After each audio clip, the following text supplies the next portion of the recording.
अस्सलामु अलैकुम दोस्तों, जैसा कि आपको मालूम है कि तुर्की ने पिछले साल रूस से S-400 एयर डिफेंस सिस्टम खरीदा था। हालांकि अमेरिका की तरफ से रूस को काफी धमकियां भी दी गई थीं, लेकिन फिर भी तुर्की ने रूस से S-400 एयर डिफेंस सिस्टम खरीद लिया था, जिसके बाद अमेरिका ने तुर्की को अपने F-35 प्रोग्राम से बाहर कर दिया था। लेकिन दोस्तों, तुर्की जो S-400 एयर डिफेंस सिस्टम रूस से खरीदा था, अब इसके हवाले से खबर ये सामने आ रही है कि वो एयर डिफेंस सिस्टम डिफेक्टेड है और रूस ने जानबूझकर तुर्की को खराब एयर डिफेंस सिस्टम फरोख्त किए हैं।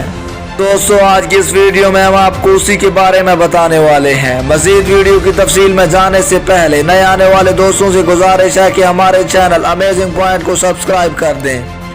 और साथ में घंटी के निशान को भी प्रेस कर दें। क्या सच में जो S-400 एयर डिफेंस सिस्टम तुर्की ने रूस से खरीदा था वो डिफेक्टेड है? क्या अब तुर्की अपने इस S-400 एयर डिफेंस सिस्टम में कोई भी फायदा हासिल नहीं कर पाएगा? और अगर सच में रूस का ये S-400 एयर डिफेंस सिस्टम खराब निकला तो इस ग्रीस को किस किस्म के फायदे हासिल होंगे? तो चलिए शुरू करते हैं। तो दोस्तों, मैं आपको बताता चलूं कि तुर्की के अलावा फ्रांस और ग्रीस समेत मजीद 30 ममालिक नेटो फोर्स का हिस्सा हैं। रूस नेटो फोर्स का मेंबर होने की वजह बनाकर तुर्की को कभी भी defected S-400 air defence system फरोख्त नहीं करेगा, क्योंकि अगर रूस ऐसा करता है तो मजीद 30 ममालिक जो रूस में काफी हथियार खरीद रहे हैं और वो नेटो फोर्स का हिस्सा भी है, उनका भरोसा रूस से खत्म हो जाएगा और वो रूस से किसी भी किस्म के हथियार खरीदने से कतराने लगेंगे और इससे रूस को काफी ज्यादा नुकसान उठाना होगा।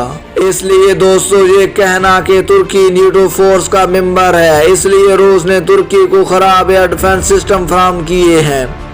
ये सिर्फ एक झूठा प्रोपेगेंडा है। इसके अलावा दोस्तों, तुर्की के डिफेंस मिनिस्टर की तरफ से वाज़ेह तौर पर ये स्टेटमेंट जारी कर दिया गया है कि अभी तक तुर्की ने रूस से खरीदे गए S-400 एयर डिफेंस सिस्टम को जब ऑपरेशनल भी नहीं किया तो पहले ही ये कैसे पता चल गया कि रूस से खरीदा गया S-400 air defence system defected है।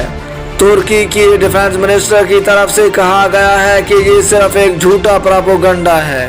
और अभी तक तुर्की ने S-400 एयर डिफेंस सिस्टम को ऑपरेशनल किया ही नहीं है और जब तक किसी एयर डिफेंस सिस्टम को ऑपरेशनल ना किया जाए तब तक उसकी खामियां और खूबियों का पता लगाया ही नहीं जा सकता। दोस्तों, कल से सोशल मीडिया पर यह खबर गर्दिश कर रही है कि तुर्की ने रूस से जो S-400 एयर डिफेंस सिस्टम खरीदा है वो डिफेक्टेड है और रूस ने जानबूझकर तुर्की को खराब एयर डिफेंस सिस्टम फराहम किया है और इसकी दो वजूहात बताई जा रही है। पहली वजह तो ये बताई जा रही है क्योंकि तुर्की ने ये कहा था कि तुर्की जब भी एयर डिफेंस रूस से हासिल कर लेगा तो फिर तुर्की उस एयर डिफेंस सिस्टम को अपनी मर्जी से जिसके खिलाफ दिल करेगा इस्तेमाल करेगा और रूस का फिर इस एयर डिफेंस सिस्टम के साथ कोई हाया दाया नहीं होगा।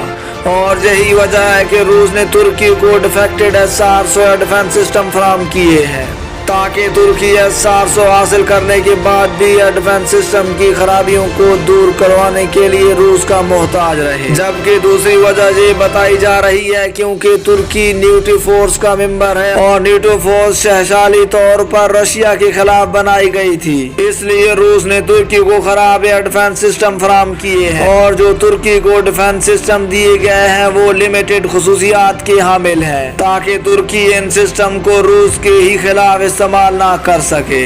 अब दोस्तों, बात करते हैं, अगर कुछ देर के लिए ये मान भी लिया जाए कि तुर्की ने रूस से जो एयर डिफेंस सिस्टम खरीदा है वो खराब है तो इस ग्रीस को क्या फायदा होगा? दोस्तों, बहुत से भारतीय यूट्यूबर्स ये बोल रहे हैं कि क्योंकि ग्रीस फ्रांस से राफेल हथियार खरीदने वाला है और राफेल हथियारों को कंट्रोल करने के लिए तुर्की के पास एक वाहिद S-400 ही था जो कि अब डिफेक्टेड हो चुका है, इसलिए अब ग्रीस जो राफेल हथियार खरीदने वाला है वो तुर्की के लिए काफी खतरनाक साबित होंगे। तो दोस्तों, मैं आपको बताता चलूं कि इस वक्त तुर्की और ग्रीस के दरमियान हालात काफी कशीदा हैं और तुर्की और ग्रीस दोनों ही के पास F-16 हथियार भी हैं, लेकिन अगर बात की जाए राफेल ग्रीस हथियार खरीद रहा है तो ऐसे तो तुर्की भी 5th जनरेशन का TFX फाइटर जेट बना रहा है, तो क्या राफेल तुर्की के TFX एयरक्राफ्ट का मुकाबला कर पाएगा? इसलिए दोस्तों, ये कहना कि अगर S-400 डिफेक्टिव निकलता है तो ग्रीस तुर्की को आगे लगा लेगा یہ بات بھی غلط ہے، اور ویسے بھی ترکی کی طرف سے واضح طور پر یہ بتا دیا گیا ہے کہ ترکی نے S-400 ایئر ڈیفنس سسٹم کو ابھی تک آپریشنل بھی نہیں کیا، اور S-400 کے ڈیفیکٹڈ ہونے کی حوالے سے جو بھی افواہیں پھیلائی جا رہی ہیں یہ صرف اور صرف ایک جھوٹا پراپوگنڈا ہے۔ تو دوستو آج کے لیے بس اتنا ہی۔ اگر ویڈیو پسند آئے تو ویڈیو کو لائک کریں اور ہمارے چینل کو